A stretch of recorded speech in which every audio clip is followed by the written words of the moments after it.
people who have resilience, remember the ability to withstand, they can feel pain, but they can snap back to original form, are those who have hope because they've been through some stuff, they've worked through some stuff, and they know there's another side to it.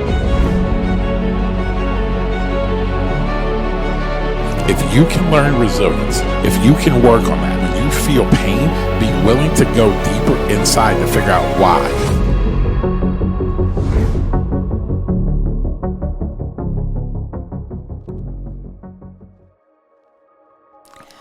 Welcome back to another episode of the New Rules Podcast. It's your girl, Breezy. And I am here with my wonderful host, Adrian Crawford. How are you doing today, Adrian?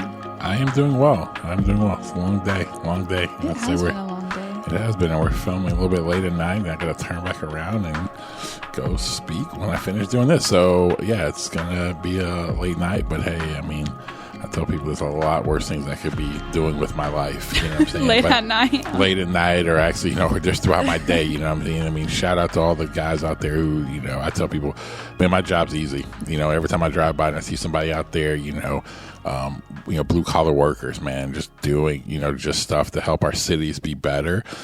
Real back-breaking work. I mean, every time I see that, I'm like, yeah, what am I complaining about? You know what I mean? Mm-hmm. So I say all that to say that it's all good. I'm excited about what I get to do, and I'm excited about what we're going to talk about today. Cool. Well, to start us off, fun question, per usual. Yep.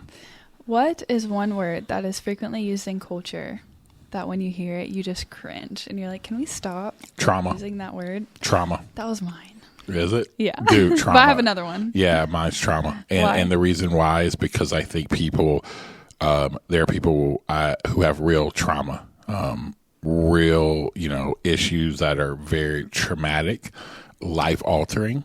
And just because somebody picked on you in high school, it's not trauma. It's not. And I think we just have used this word now to get attention.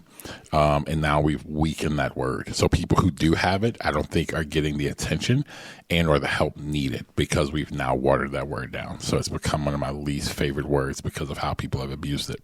Mm-hmm. Me too.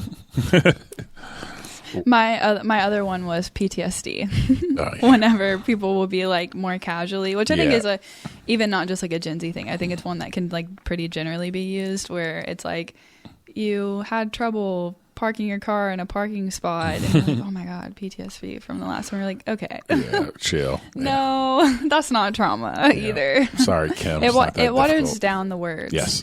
And it makes people who really do experience those things know, you've hijacked the language. Yep. So the people who really need those words to express what they're going through can no longer use that language with the same level of validity that the word should hold. 100%. Because it's been overused and now it's watered down. And that's frustrating. Yeah, 100%. And I think that's where, and we've allowed that. And I think what I think bothers me is what I was saying earlier the most about it is because now people, they do it to get attention. Mm-hmm. Because they think if I use these big words, use these like trauma, PTSD, or trigger. That's the other one.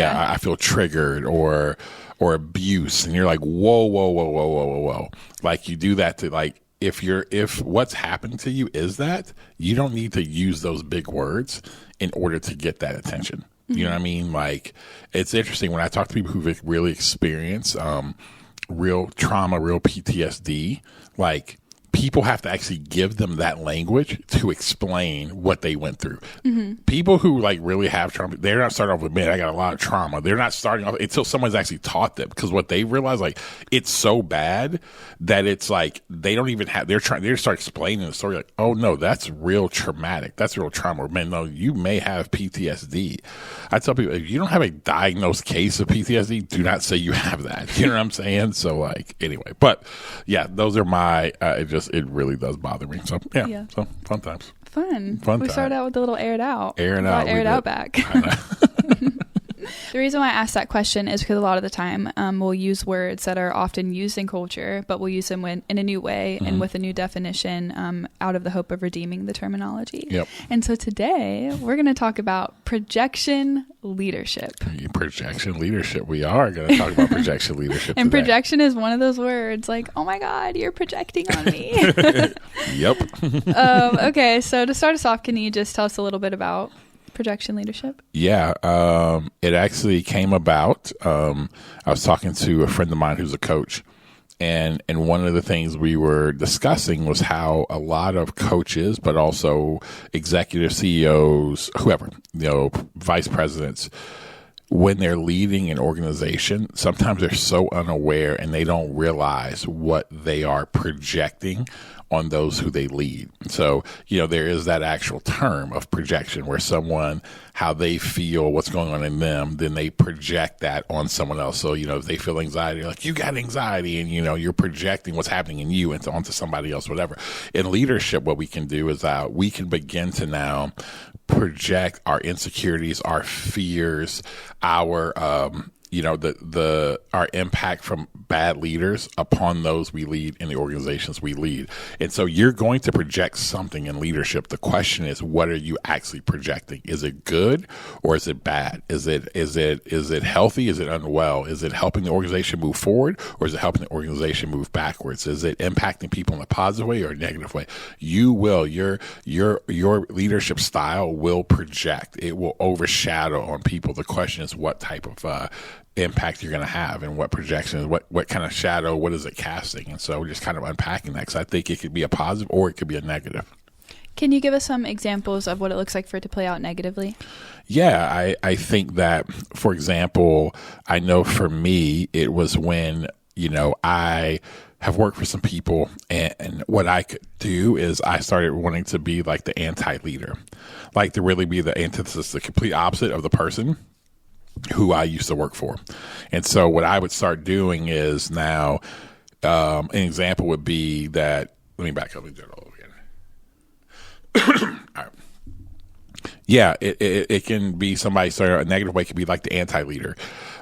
So what I mean by that is that you begin to be the absolute opposite antithesis of what somebody else was who maybe you didn't see as a good leader. And so what you will do is you'll begin to now try to lead the complete opposite of that person. And how they led. And so, I've worked for people who would try to make decisions. They said they thought they had good intuition. They thought that, that they had great feel, but they really didn't. And so they would make decisions just really to themselves in this vacuum, and it really would hurt the organization. So what I would do is, because I saw the impact of that, I didn't want to lead like that. So I became this like super quote unquote collaborator. Like, what are you guys thinking? What are you thinking? What are you thinking? What are you thinking? What do you think?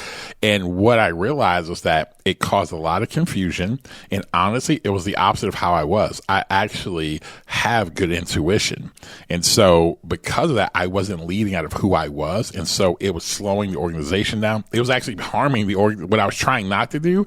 It was harming the organization because now people were like, I can confirm. Yes, you're not decisive. You're, man, just trust your gut. And then I would go back and forth. And even when I didn't agree with the decision and I knew the decision we were about to make as a group was wrong and it would end up being wrong, I still went with it. And it was just leading in the wrong direction, the wrong way. So that's one way I say personally that I was projecting in a negative manner onto people. Sometimes I've seen people project in a negative manner to where they have unresolved issues of their past. They have, they work for somebody or they grew up in a home where someone was just, they were a yeller or a screamer. And that person, because of that, they now won't demand anything. That's a negative thing. Something you got to demand from people. Or maybe you grew up in such a world that someone's always pushing, yelling, screaming. So now you bring that into leadership because you're like, that's how it is, authority, and this is how you speak to people. And people, if they can't take it, then they need to get out. And really deep within, that's not how you are. You're probably more of a peaceable person. Like you're not like a demanding person. You're more like you're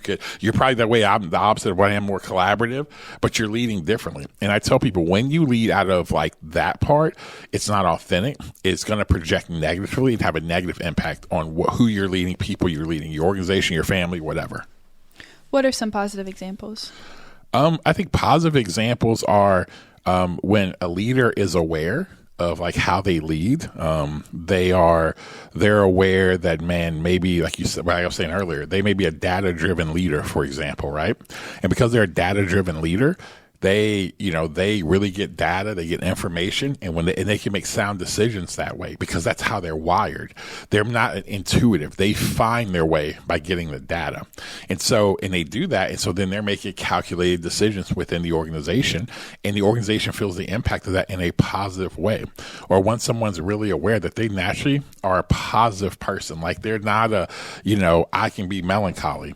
Somebody else may be really positive. Well, man, they're using that gift of encouragement a lot when they know how to say something difficult to somebody, but man, they're spending a lot of time just trying to like put gas in the tank of other people to help them move forward. That's another positive way.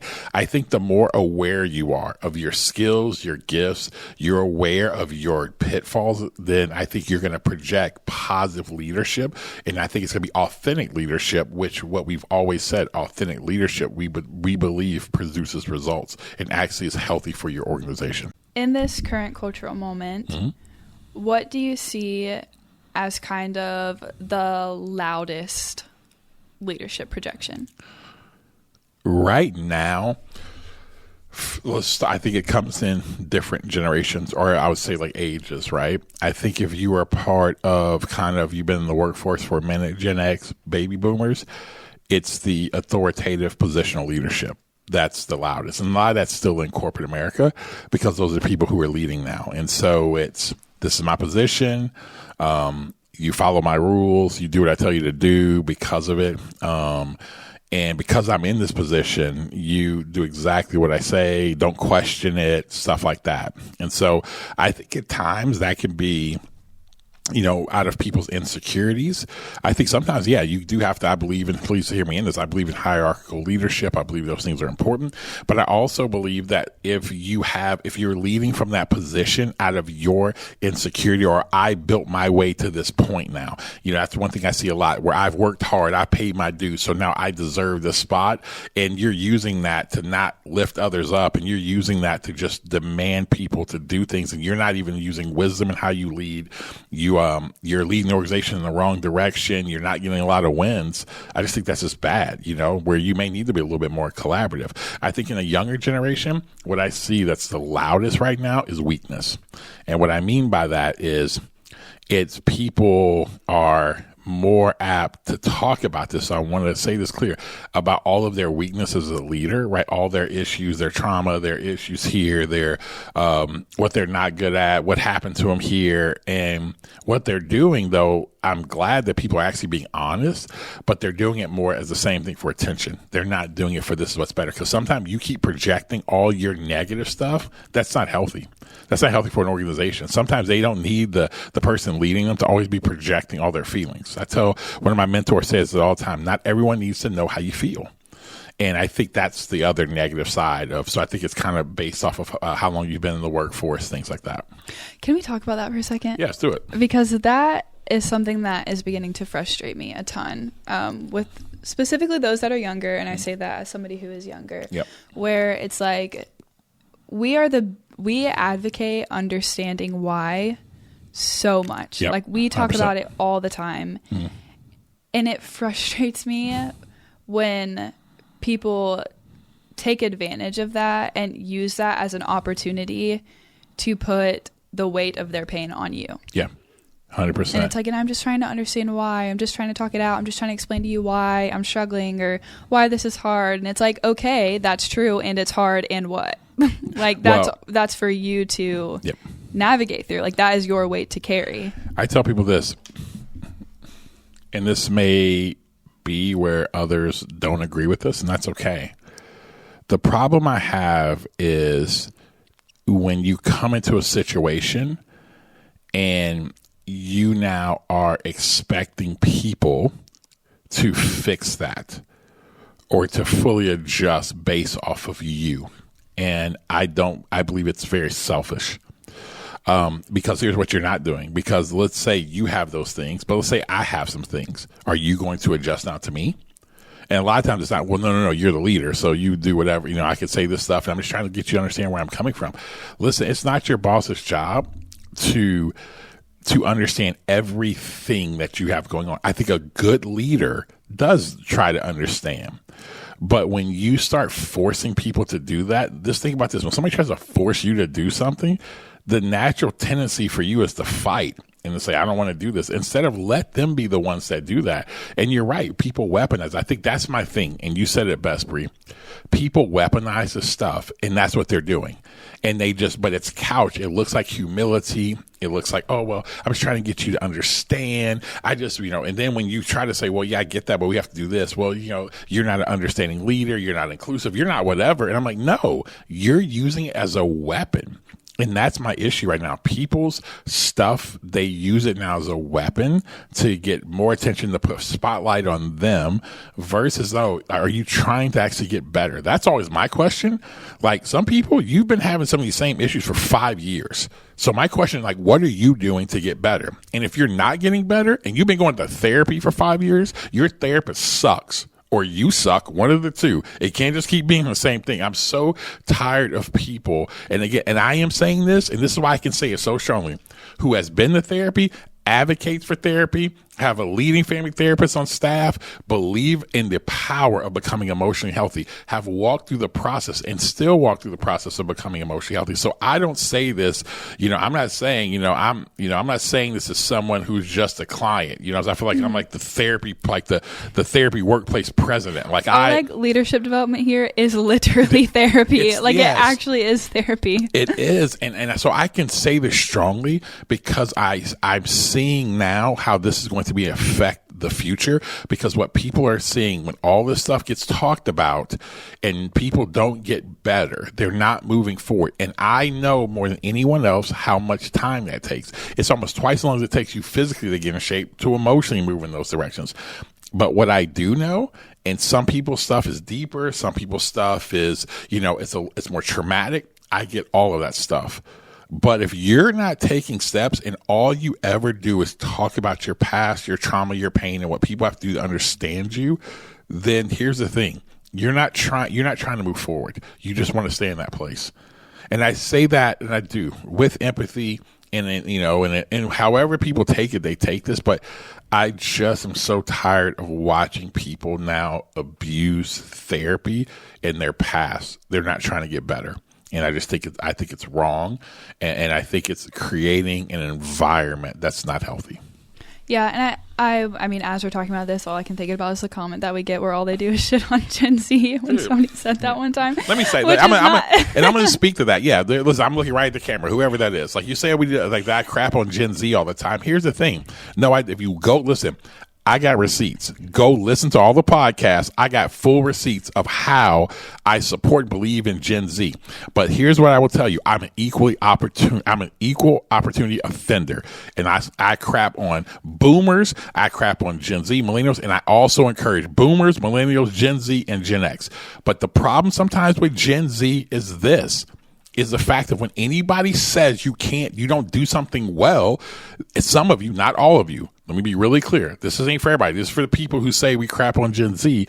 It's this. You don't do everything well. Sometimes you suck. Sometimes you need to be tough enough and get through it. Sometimes you need to put your stuff in a box and move on. That's life. That is life.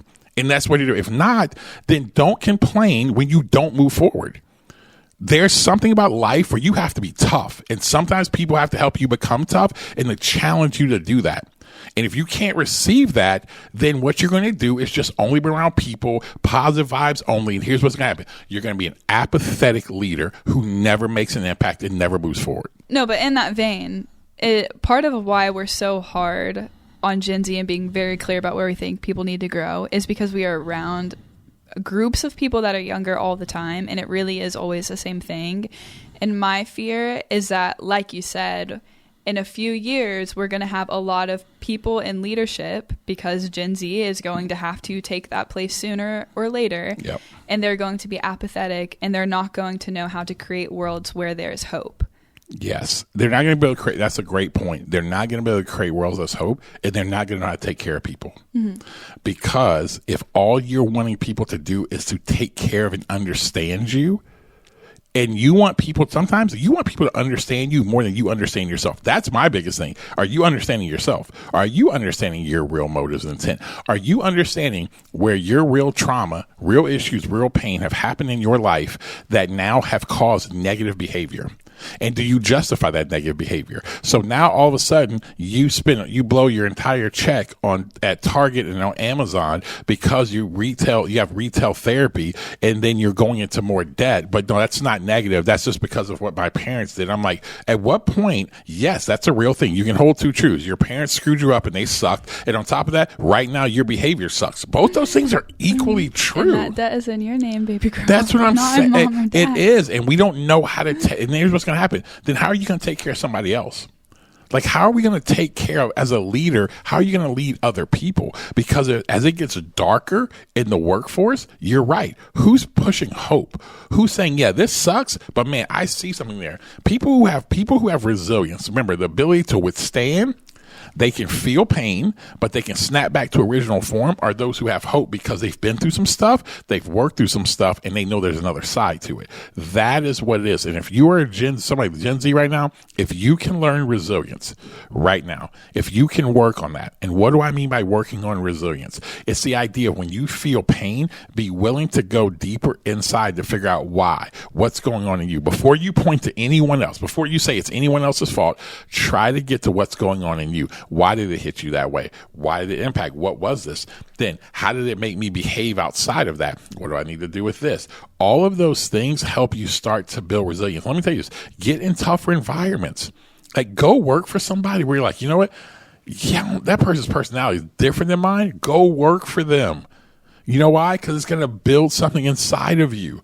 Some of the greatest places I worked for were with some bad leaders. And, and people who were different than I was. And not all people were different. We were bad leaders. But, man, I learned how to have to resilient. I had to learn how at times when I was like, I don't agree with this person. And I actually think I'm right and they're wrong. And I still had to go execute the play they wanted to execute. And I had to make the play work. Even though it may have been a bad call, I made the play work. That builds resilience. I think we're losing that. And I think if you're willing to do the tough stuff right now, you will literally be so far ahead of people. That's all I teach my kids right now. Learn how to do tough stuff right now. If you learn how to do tough stuff, you'll be so far ahead of people. Yeah.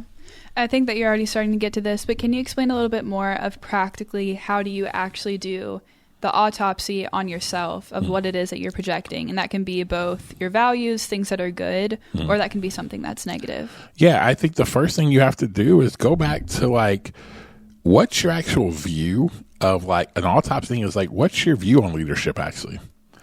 I think so many times people don't even understand what they view, where they've seen it done well, where they haven't seen it done well. What's your actual view of leadership? What's the point of leadership? I think that's one thing. I think another thing, go back to stories in your life that really have impacted you in a positive or a negative manner when it's come to leadership. Maybe it's that coach and you have a positive experience. I think about that. I think about my sixth grade City League basketball coach, Coach Evans, volunteered to do it. One of the best coaches I ever had. Man, dude held us accountable, knew basketball. It's like a city league too. And I'm talking about, but my man held us accountable, was super encouraging. Mentioning before, my high school coach, Roger Kramer, was another one like that, where Coach Kramer had moral authority. And I always say, why? Because he was a dude. He what he said, he lived. He was a guy, man, I never had someone at times rip me and cuss me out like Coach Kramer, but in the same breath love me deeply. And I knew, even when he was cussing me out, I knew he loved me. But also I knew in the same breath when he came and encouraged me, I knew he didn't say anything that didn't matter. So his words meant something to me. Those are positive. And I try to look, what did Coach Kramer do? What did Coach Evans do?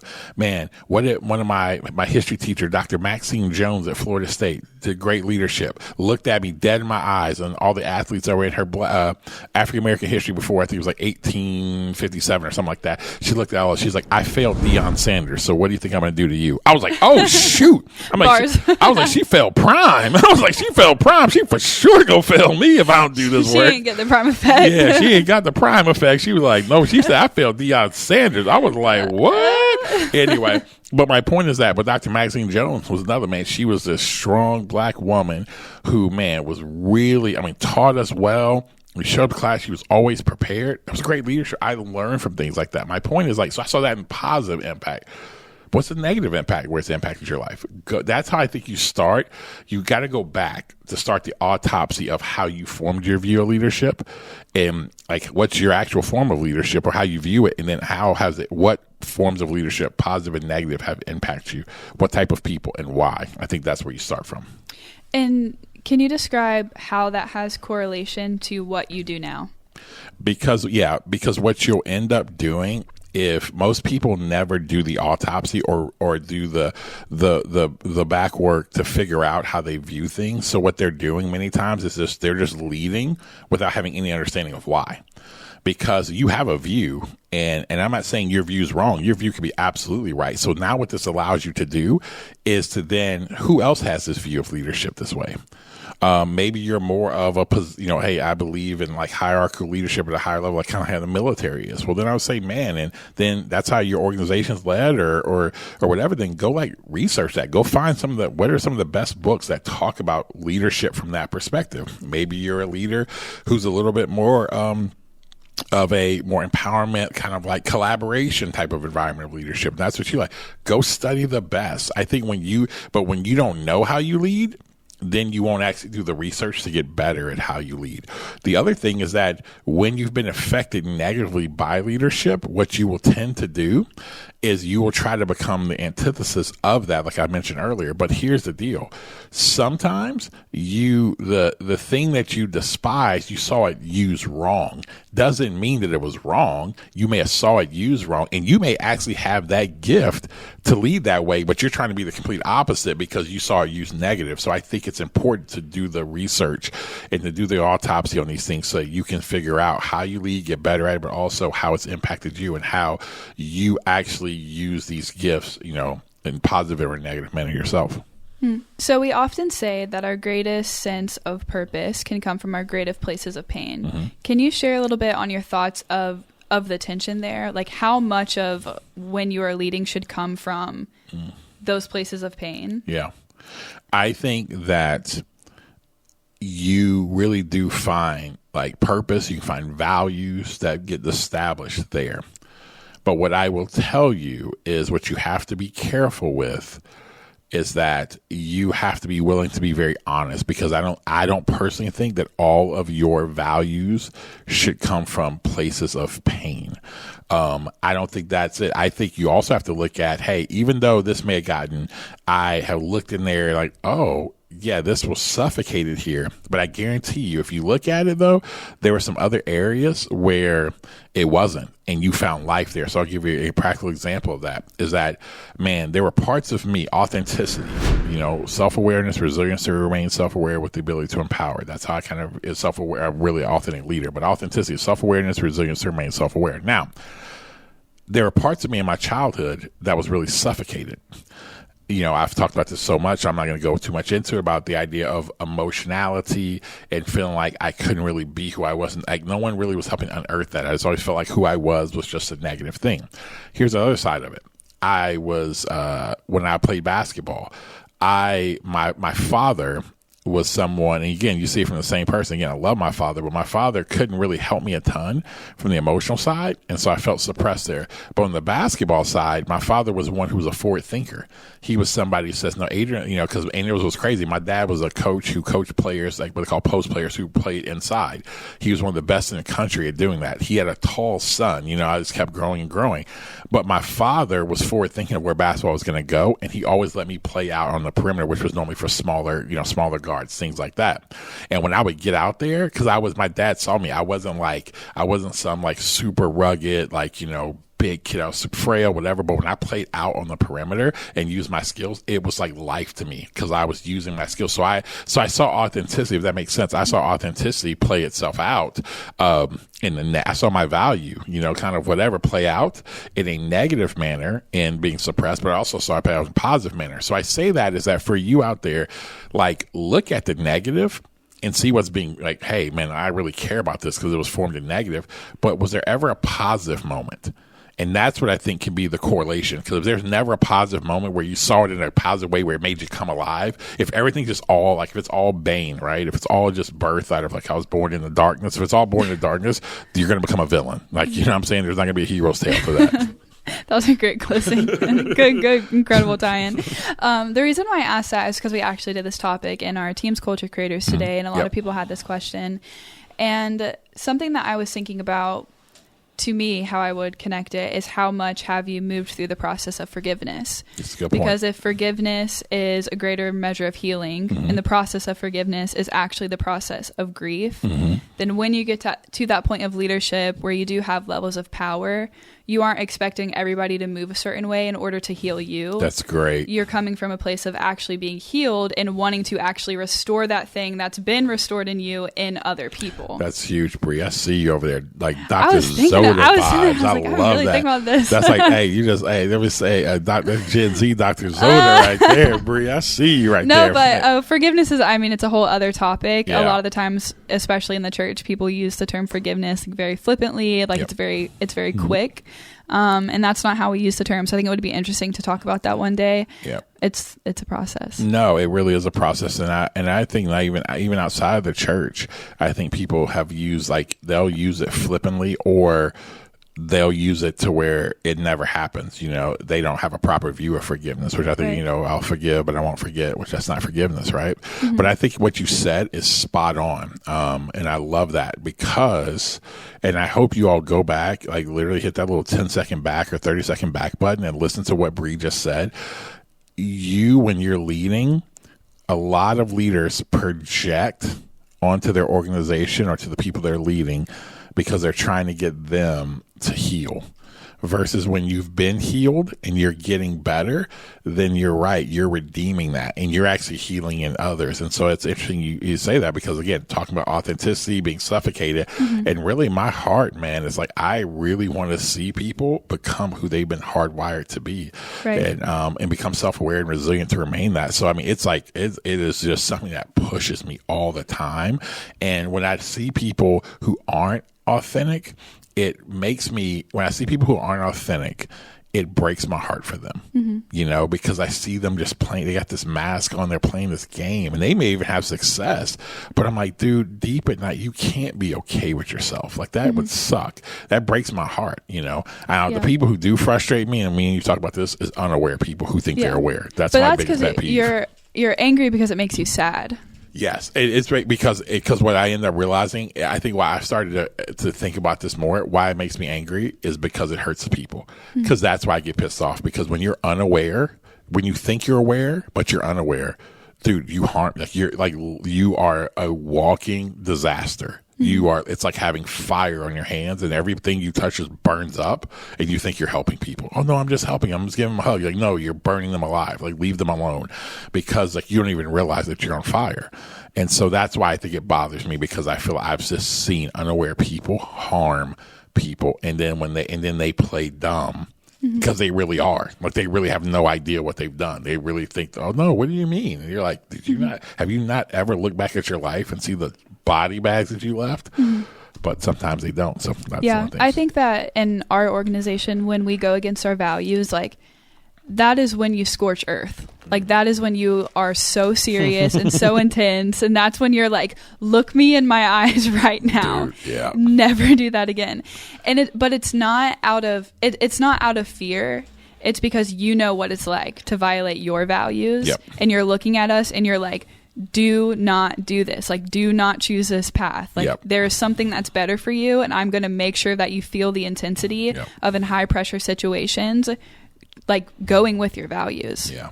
And I think it's because, and, you know, I was thinking about that today, like, because we were working on, like, our values when we get to that in a little bit, but, like, trying to think about, like, one of my, like, you know, I've been like, hey, do I want to switch one of my values, right? Because creativity is a part of it, but I think that kind of fits in the disruption piece. But I don't know if it's responsibility or what, but that is one of my values, of this idea of, like, when someone puts it on someone else to be responsible for them and what they're doing. When I tell you, that is the one thing that, like, that I tell my wife all the time that makes me want to walk away. And one of the things I do in the church space is that I cannot stomach when other people blame other people for their spiritual growth.